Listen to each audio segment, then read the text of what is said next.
Have you ever wondered what makes a character become the perfect archetype of absolute evil? In the universe of JoJo's Bizarre Adventure, there is a figure that transcends simple evil, Dio Brando. A story that begins in the dark streets of London in the late 19th century and transforms into an epic saga of ambition, power, and revenge. Imagine a child born in the deepest misery, son of an alcoholic who beat his mother. Dio Brando was not just a victim of fate, he was a predator in formation. His first act of liberation would be to coldly murder his own father, using poison bought from a local merchant. His entry into the joestar family was not a stroke of luck, but a meticulously architected plan. Dio did not want charity, he wanted power. Each calculated move, each false smile was part of a strategy to destroy Jonathan Joestar and take everything he had. But Dio was not an ordinary villain. He was a genius of manipulation, being so charismatic that he could seduce and control people with an astonishing ease. His charisma was as deadly a weapon as any dagger. Dio's transformation into a vampire marks the beginning of his true journey to immortality. Using the stone mask,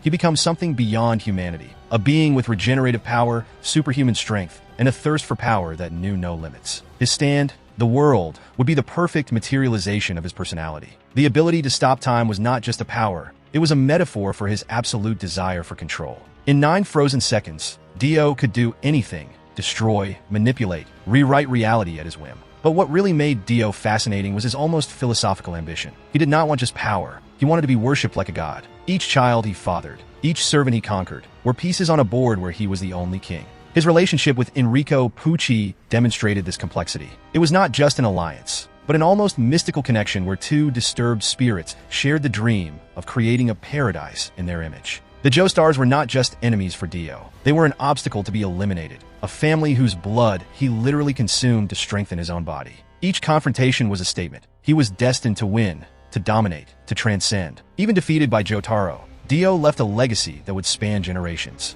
Giorno Giovanna, his son, would be proof that even in the deepest evil, something extraordinary can germinate. Dio Brando was not just a villain. He was a force of nature, a being that challenged all limits of morality and human existence. But here is the question that echoes through time. If Dio could return and see the legacy he left, would he be satisfied or realize that his greatest defeat was never understanding the true meaning of power?